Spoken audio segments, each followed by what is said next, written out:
Hello everyone, आज date है 14 फरवरी 2022 और इंडियन एक्सप्रेस न्यूज़पेपर एनालिसिस में आपका स्वागत है। इस वीडियो में हम इंडियन एक्सप्रेस न्यूज़पेपर की इंपॉर्टेंट न्यूज़ को एग्जाम के पॉइंट ऑफ व्यू से डिस्कस करेंगे। नीचे डिस्क्रिप्शन बॉक्स में Telegram channel Volcano IAS academy का लिंक दिया हुआ है। आप Telegram channel Volcano IAS academy के साथ में जुड़ सकते हैं। वहाँ पर हर exam means UPSC, state PSC and other exams के पॉइंट ऑफ व्यू से काफ़ी इंपॉर्टेंट इन्फॉर्मेशन आप सभी के साथ में शेयर की जाती है। तो चलो स्टार्ट करते हैं। वीडियो को स्टार्ट करेंगे एक ज्योग्राफिकल मैप क्वेश्चन के साथ में। और आज आपका क्वेश्चन ये है कि दचिगम नेशनल पार्क को आपको सबसे पहले मैप में व्यू करना है, फिर इससे रिलेटेड हर इंपॉर्टेंट फैक्ट्स को एंड इन्फॉर्मेशन को कमेंट बॉक्स में टाइप करना है।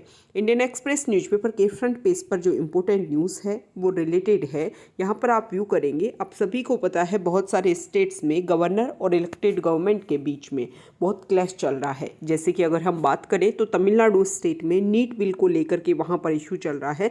तमिलनाडु गवर्नमेंट ने नीट एग्जाम को एलिमिनेट करने के लिए एक बिल पास किया था, उसको गवर्नर के पास भेजा। उसके बाद में वहाँ के जो गवर्नर है प्रेजेंट टाइम में RN रवि, उन्होंने इसको वापस रिवर्स कर दिया और दोबारा से रिव्यू करने के लिए इस बिल को बोला। सेम इसी तरीके का जो इशू है वो वेस्ट बंगाल में भी देखने को मिल रहा है, महाराष्ट्र जो स्टेट है उसमें भी देखने को मिल रहा है। तो इसी को लेकर के वेस्ट बंगाल की जो CM ममता बनर्जी, उन्होंने तमिलनाडु के जो चीफ मिनिस्टर हैं प्रेजेंट टाइम में, उनके साथ में डिस्कशन किया स्टालिन के साथ में कि हम अब आपस में मिल कर के वो सारे स्टेट जहां पर नॉन बीजेपी पार्टी की सरकार है वो सब डिस्कस करेंगे कि किस तरीके से सेंट्रल गवर्नमेंट के साथ में मिलकर के डिस्कशन किया जाए कि ये जो गवर्नर और इलेक्टेड गवर्नमेंट के बीच में स्टेट्स में जो क्लैश चल रहा है उसको हम सॉल्व कर सकते हैं और हमारे जो भी राइट्स हैं उनको हम प्रिजर्व कर सकते हैं, ताकि अपने प्रोटेक्शन के लिए अपने जो भी राइट्स हैं उनके अकॉर्डिंग हम वर्क कर सकें। तो जो गवर्नर पोस्ट है वो प्रेजेंट टाइम में काफ़ी ज़्यादा न्यूज़ में है। आपको उससे रिलेटेड हर बेसिक फैक्ट्स पता होना चाहिए। कॉन्स्टिट्यूशन के हर आर्टिकल जो उससे रिलेटेड है वो सभी आपको याद होने चाहिए। नेक्स्ट इंपॉर्टेंट न्यूज़ है एडिटोरियल पेज पर। नेक्स्ट इंपॉर्टेंट न्यूज़ अगर एडिटोरियल पेज पर अगर हम व्यू करें तो वहाँ पर सबसे इंपॉर्टेंट आर्टिकल है प्रेजेंट टाइम में हमारा बजट रिलीज़ किया गया।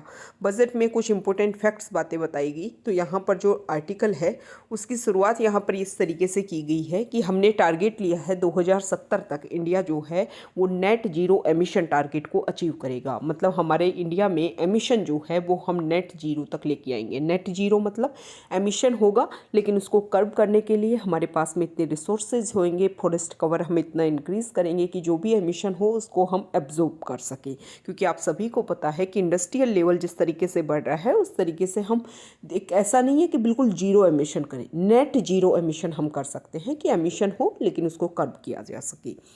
COP26 की जो मीटिंग हुई ग्लासगो में, उसमें इंडिया ने ये टारगेट लिया था। यूनियन बजट 2022-23 में भी हमने क्लाइमेट एक्शन और एनर्जी ट्रांजिशन, ये दो जो ऐसी टर्म है इनके लेकर के हमने फोकस किया है कि आने वाले 25 ईयर्स जो है जो हमारे अमृत काल होंगे, क्योंकि 25 ईयर के बाद में इंडिया जो है वो 100 ईयर्स हो जाएंगे इंडिया को इंडिपेंडेंस गेन किए हुए।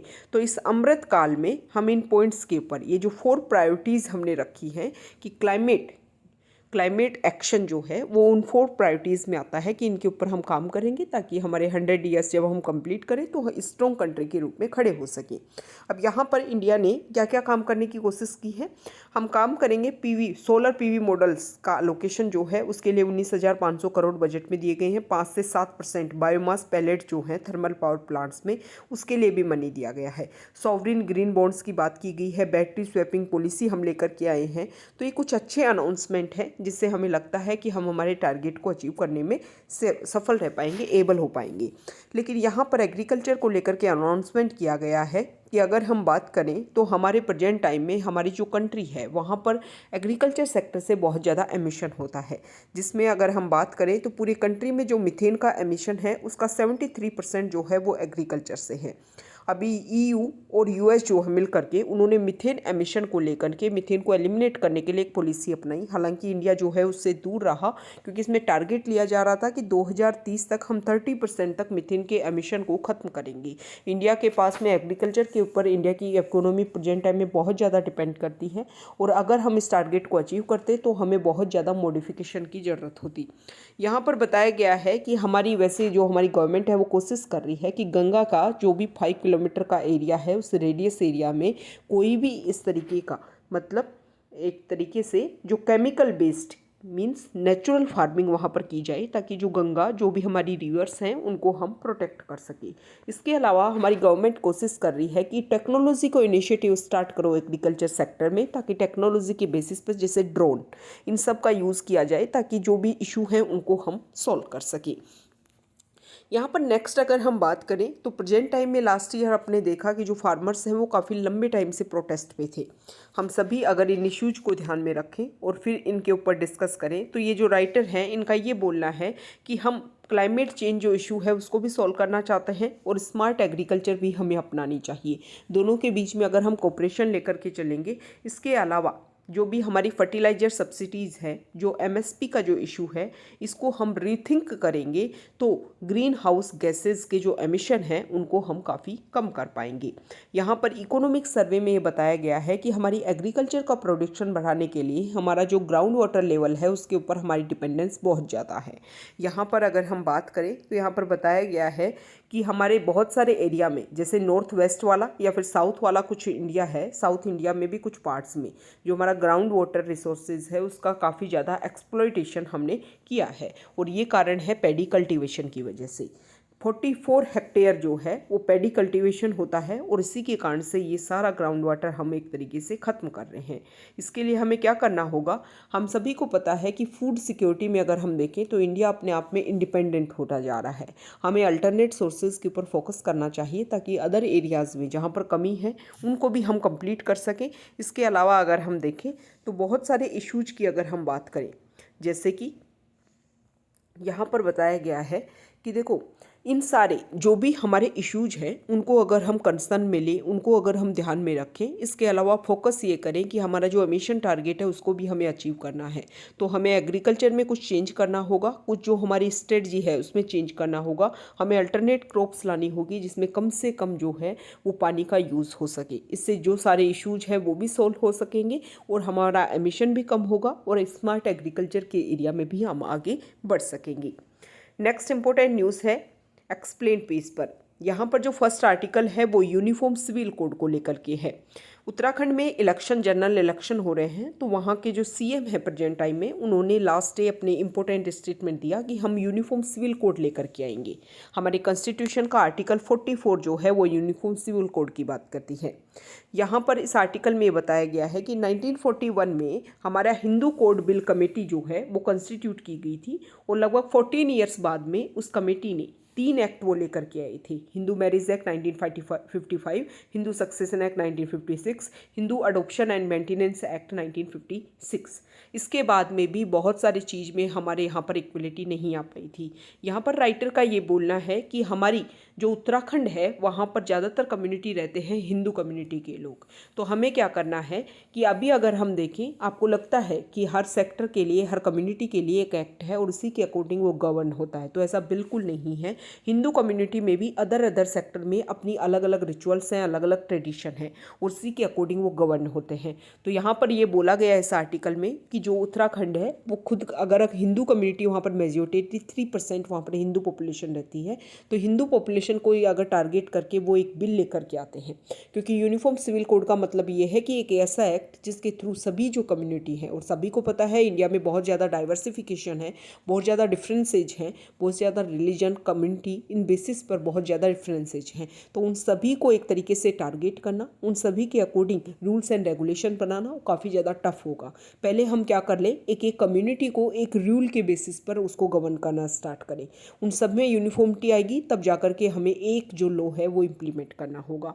तो यहाँ पर ये बोला गया है कि पहले उत्तराखंड जो है वो हिंदू कम्युनिटी के लिए भी ऐसा कुछ रूल बनाए, ताकि वहाँ पर हिंदू को कम से कम, हिंदू कम्युनिटी जो है उसको हम एक रूल के बेसिस पर गवर्न कर सकें। नेक्स्ट इंपॉर्टेंट न्यूज़ है इसरो को लेकर के। इसरो की यहाँ पर लॉन्चिंग हो गया आज, और यहाँ पर 2021 में जो उनका सक्सेसफुल लॉन्च हुआ था, उसके बाद में इसरो जो है वो दोबारा से back to business on Monday, मतलब आज जो है वो EOS 04 अर्थ ऑब्जर्वेशन सैटेलाइट, इन सब की यहाँ पर लॉन्चिंग करने वाला है। 2022 की पहली लॉन्चिंग है ये आज की, आज इसरो की 2022 ईयर की। यहाँ पर अगर हम बात करें तो EOS अर्थ ऑब्जर्वेशन सैटेलाइट, मतलब अर्थ के बहुत सारे इश्यूज़ को सॉल्व करने के लिए यहाँ पर इस सैटेलाइट को लॉन्च किया जा रहा है। 4 नंबर की सैटेलाइट है। फर्स्ट जो है वो नवंबर 2020 में, सेकंड को माइक्रो सैटेलाइट थी जिसको लॉन्च किया गया था उसी साल, और EOS 3 जो है वो लास्ट 2021 अगस्त में लॉन्च किया गया, लेकिन वो फेल हो गया था वो लॉन्चिंग जो सिस्टम है। और अब Geo4 को लॉन्च किया जा रहा है, और इसमें क्या किया जाएगा, कोशिश की जाएगी कि अर्थ से रिलेटेड बहुत सारे जो फैक्ट्स हैं उसकी जो इमेजेस हैं उसको क्लियरली कैप्चर किया जा सके। इसके अलावा इसमें 2 स्मॉल सैटेलाइट जिसमें inspire set 1 in second TD जो है उसको भी लॉन्च किया जा रहा है EOS 04 के साथ में। ओके, यहाँ पर अगर हम बात करें इंस्पायर सेट की, अगर हम बात करें तो स्टूडेंट सैटेलाइट है जिसको डेवलप किया गया है IISc के द्वारा। IISc के द्वारा अगर हम बात करें, इसके अलावा थिरुवनंतपुरम जो है उसने इसको डेवलप किया है यूनिवर्सिटी ऑफ कोलोराडो के साथ में मिलकर के, ताकि स्टूडेंट्स के जो इशू हैं उनको हम सॉल्व कर सकें। सेकंड जो सैटेलाइट है INS सेकंड TD जो टेक्नोलॉजी डिमॉन्स्ट्रेशन है, first India Bhutan joint satellite schedule जो है जो नेक्स्ट मंथ लॉन्च किया जाएगा, उसी का एक टेक्नोलॉजी डिमॉन्स्ट्रेशन है। 2 कंट्रीज़ के बीच में एक space agreement last year sign हुआ था, और जिसमें लॉन्चिंग की कोशिश की गई थी कि भूटान सेट नाम से, INS सेकंड B नाम से एक PSLV रॉकेट से हम मार्च में इसको लॉन्च करेंगे। The INS second TD that will fly on Monday has a thermal imaging camera meant for Earth observation, including assessment of land, water surface temperature and identification of forest and tree cover। मतलब अर्थ से related हर basic facts को view करने के लिए satellite को launch किया जा रहा है। यहाँ पर जो आर्टिकल है वो हमारी इंडियन मेडिकल एसोसिएशन, अभी जो प्रेजेंट टाइम में जो हमारे सर्जन जो हैं वो क्या करते हैं, जो ओथ लेते हैं वो भी प्रेजेंट टाइम में लेते हैं हिप्पोक्रेटस की, मतलब उनकी ओथ लेते हैं कि हम हमारी जो भी हमारा जो प्रोसीजर है, हमारा जो प्रोफेशन है उसमें हम कोई भी ब्राइबरी इस तरीके के वर्क नहीं करेंगे, एक तरीके से जस्टिस तरीके से हम अपने प्रोफेशन को इम्प्लीमेंट करने की कोशिश करेंगे। अब यहाँ पर कोशिश किया जा रहा है कि चरक जो है उसके एथिक्स को लॉन्च किया जाए और उसके एथिक्स के बेसिस पर ही ये ओथ ली जाए। चरक की अगर हम बात करें तो Charak Samhita is a medical pharmacopoeia and collection of commentaries and discussion on medical practices that is dated on to the 1st-2nd century AD, along with the compendium of Sushrut 4th century AD, which is about surgery. The Charak Samhita is considered the foundational text of ancient Indian medicine, which was an evolved system of understanding and treating disease that resembled that of Hippocrates and Galen 2nd century AD, but was in many ways ahead of the Greeks। आप सभी को पता है चरक संहिता जो है वो काफ़ी important role play करती है, और यहाँ पर हमें बहुत सारी बेसिक इन्फॉर्मेशन भी मिलती है, इसके लिए काफ़ी ज़्यादा इम्पोर्टेंट हो जाता है। तो ये कुछ बेसिक फैक्ट्स इंडियन एक्सप्रेस के कुछ बेसिक जो डिस्कशन, कुछ बेसिक न्यूज़ हमने डिस्कस की जो हमारे एग्जाम के पॉइंट ऑफ व्यू से इम्पोर्टेंट है। ओके, अगर आप यहाँ तक आए हैं, वीडियो आपको अच्छा लगा है तो प्लीज़ वीडियो को लाइक कीजिए, शेयर कीजिए और चैनल को सब्सक्राइब कीजिए। Okay, thank you.